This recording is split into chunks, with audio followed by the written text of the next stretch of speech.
Global Director for Youth, Alpha International. That's quite a title, my friend. It sounds a bit bougie, but my job is just to listen to different people around the world, make sure we're creating content and culture that's going to help people. And what, in all your global role, are you seeing about this generation, the younger generations? Yeah, I think for starters, there's lots of people listening to young people right now.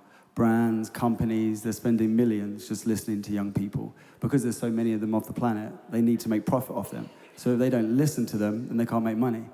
Which makes me think, how much more should we as the Church of Christ be listening to young people?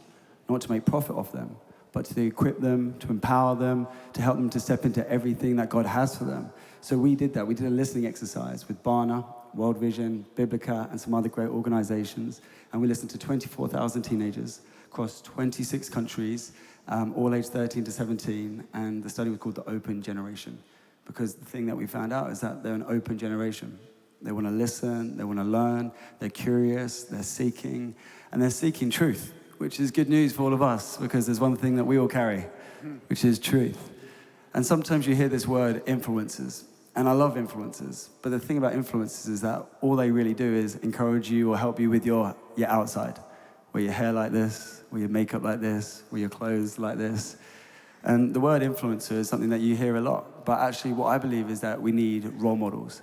See, role models don't really impact the outside. They help you with your inside, your character, your heart, your values, your principles. See, when I was a teenager, I was asked, like, who's my role model? And I said, David Beckham. I had the Adidas Predator football boots. He influenced my tattoos, and I had all of his hairstyles, including the braids, which was like a terrible season of my life. But here's the thing, David Beckham was not a role model. He was only an influencer, because he only influenced the outside, not the inside. My role model was my dad. My role model was my stepdad. My role model was the pastor who led me to Jesus age 18 and the people who have discipled me along the way. Archie, you are a role model of mine. And I say this because I don't think young people need more influences in the world. I think they need more role models at home. I think they need more role models in church. I think you are the role models, all of you. Like, I feel like I think it's called Generation Z, which are early 20s, and then Generation Alpha, which is kind of 15 to 20-year-olds. Yeah, Gen Z, 15 to like 25. Gen Alpha are like born after 2010, so the oldest is like 14 right now. Because I feel like they're given a hard time. Like, I've sometimes heard people call them like snowflakes and stuff, but like our own kids are that generation, and like they are the 4 best people in the world. And I just, what do you think about that? Why do you think they're given a hard time? But more than that, could you tell us what their unique contribution is to our world? Absolutely. We have to remember that those labels come from the world, and the world's very quick to look for the negative and label them. And so if they're called snowflakes, it's because some people would say they're flaky, that they don't show up when they say they're going to show up, that they're entitled or easily offended, or they ghost you. Ghosting is when you text them or call them, but they don't text you or call you back. Anyone ever been ghosted in the room today? Have you ever been ghosted by your teenagers? Yeah, but sometimes I ghost them. Yes. But here's the thing. Anyone can choose to focus on the negative, but as the church, we're not meant to do that. We're meant to focus on the positive. You see, when I hear the word snowflake, I like to flip it, because the truth is only the creator can label the created. I've got medicine at home, and I'm so grateful it's got a label on it. It tells me what pills I can take and what's in it. Only the creator can label the created. So the world doesn't have the authority or responsibility to label this generation. Only God can do that, the creator. He says that they're fearfully and wonderfully made, Psalm 139. He says that they're a masterpiece, Ephesians 2. He says that he loved them so much that he gave his one and only son, John 3:16. And that's the message that we need to tell young people. We need to help them know that actually the world might be saying one thing, but the word says another. Whenever I hear the world try to put a label on a generation, I love to flip it.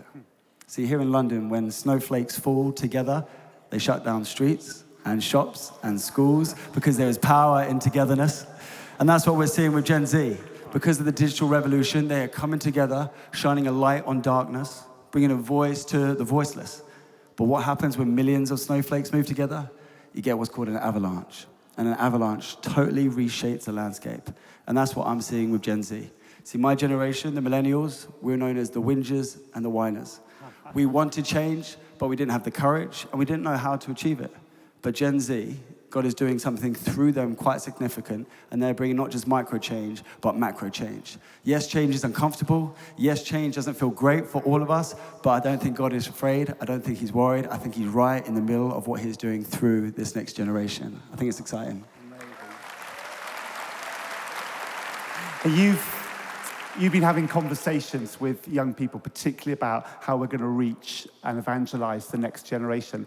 And they are the hosts of the new Alpha Youth film series. So please will you welcome the hosts of the new Alpha Youth series. And we're going to shuffle up here.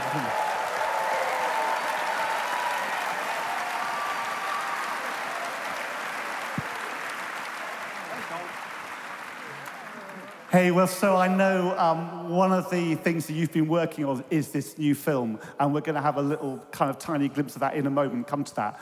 But Dan, can you just introduce us and, yeah. Yeah, well, why don't we just go through, say your name and where you're from. We'll go this way. Perfect. I'm Mika, and I'm from Australia.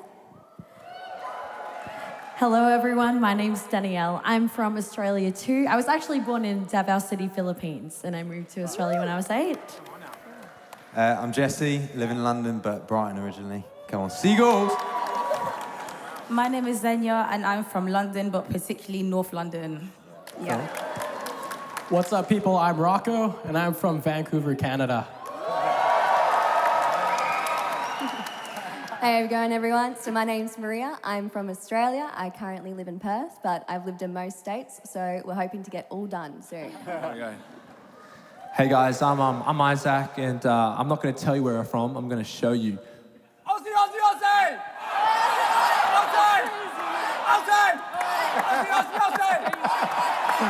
Yeah, so I'm from Australia.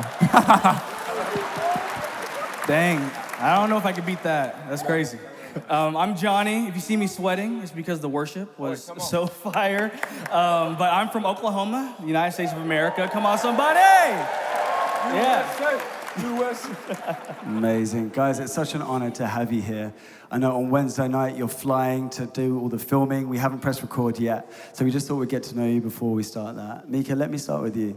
As I do chat to different young people, and I just ask them, like, what's your thoughts on church, and specifically non-Christian, they'll say it's known more about the preaching and the teaching and the telling rather than the listening to young people.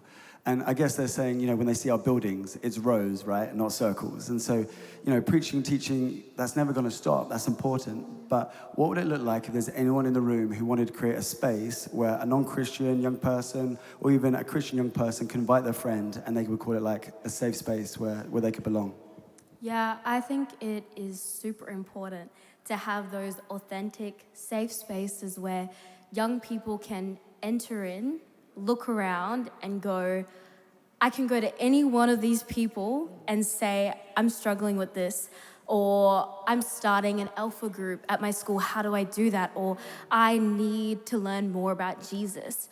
That is so important, and I feel like within churches today, we're getting there. We really are. I feel like we've gotten a long way, but it's breaking those barriers and those walls to finally get to that place where it's just authentic.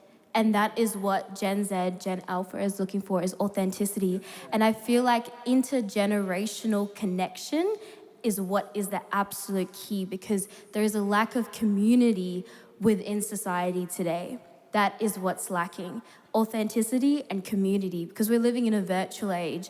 Like what was being spoken this morning, it was that lack of reality. So within the churches, we need to be breaking down those walls, releasing the authenticity and allowing young people to connect with the older generations, to learn from and to be able to follow, not in their footsteps, but to be following Jesus and how the others have led Jesus, as well. Love that. You've heard it there. God isn't looking for cooler, slicker, smoother, more relevant youth leaders. He's looking for anyone, any age, who's got a heart for young people who'll just create a space to listen to them. Johnny, what does like evangelism, sharing your faith look like for youth today? Ooh, that's a big question. Evangelism, man. You know, I love this quote that says, spread the gospel always and use words if necessary. Come on. And the reason why I love that is because I believe that our lives that we live should be the biggest reflection of Jesus that we have. That we shouldn't necessarily have to say, I love Jesus, or I read my Bible every day. Like that fruit should show up in our lives, just like the early church did in Acts chapter 2, where they were sharing possessions with each other. They were loving each other. They had a personal relationship, not just with God, but with others. And so I believe that all of us, when we are able to have an authentic and real relationship with not just Jesus, but with other people, that authenticity will show to our young people. It will show to this next generation, show to Generation Alpha, Generation Z, and it'll be so real that they have no choice but to be like, man, I need that love. I need that joy. I need that peace, that patience, that kindness. And all it takes is for us to be authentic, be real, and step in and love God and others. Yeah.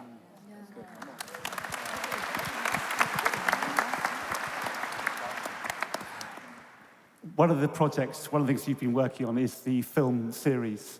And I think there's a little taster here. So would you like to watch the screen?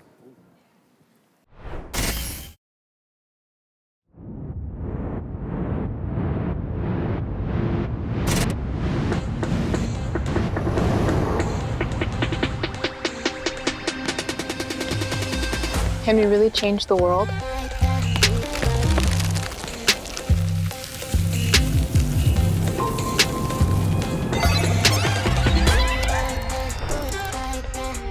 What would you do if I showed you the real me?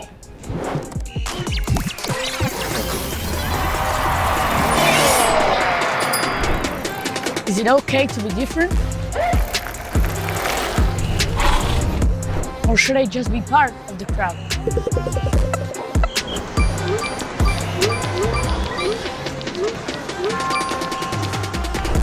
Is God actually good? Hey, wait up. 5, 6, 7, 8. Untap.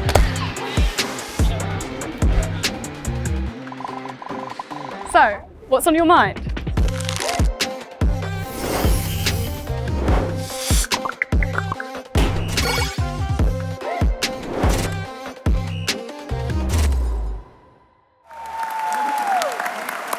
Wow.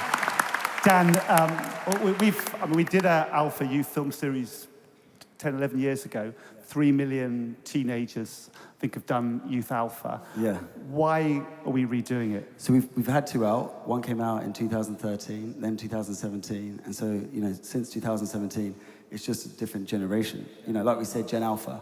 And if you're hearing that term for the first time, it's because they've gone to the end of the English alphabet, X, Y, Z. Now they're starting at the Greek alphabet, Alpha, Beta. For those of you who think we came up with Alpha, we did not say that. Although Nicky was doing backflips when he found out, weren't you? You're like, yes, Generation Alpha, come on. But yeah, it's a new generation. And I think, there's lots of great tools out there, but we've just got to steward what God has given us to steward and make sure it's the same message, the same teaching, but we're just making sure it's communicated in a way that generation will understand.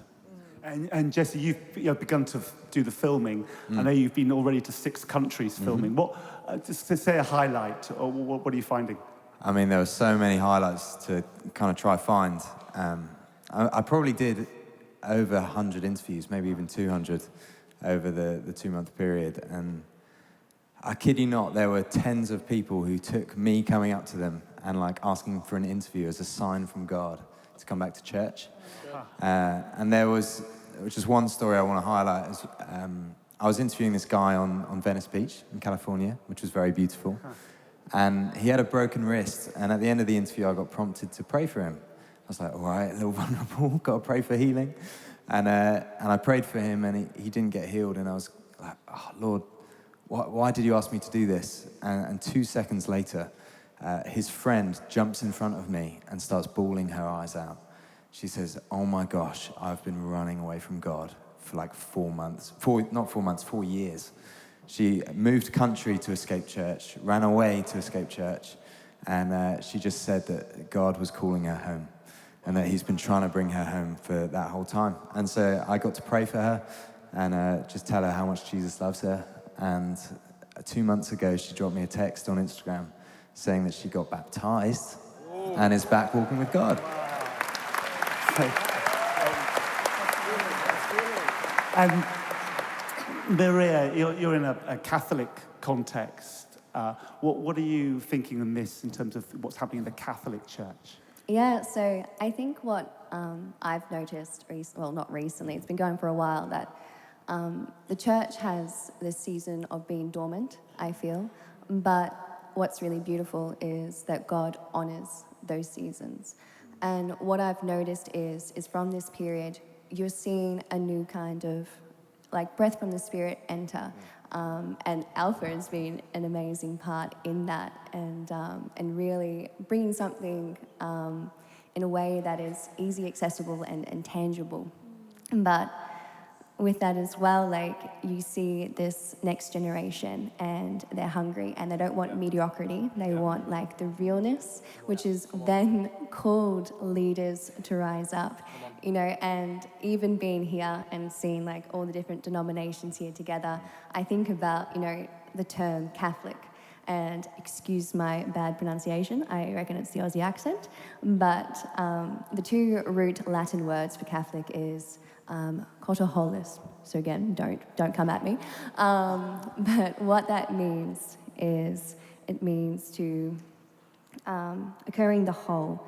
And so it is a calling to a wholeness in relationship, a wholeness in community, a wholeness in relationship with Christ.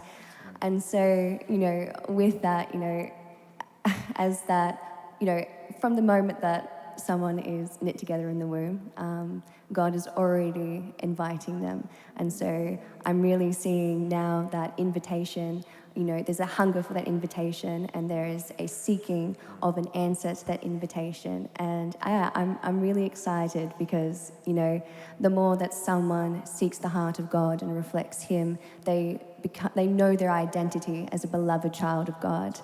And so with that, I'm just really excited to see those, you know, to see the fruition of that, because I do believe everyone is an expression of God's love. So the more people who find Him, the more that we come to know God. That's right. Wow. Thank you.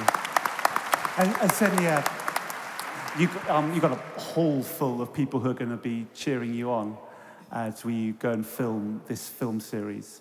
What would you say to this generation of people? How can we best encourage, pray for you?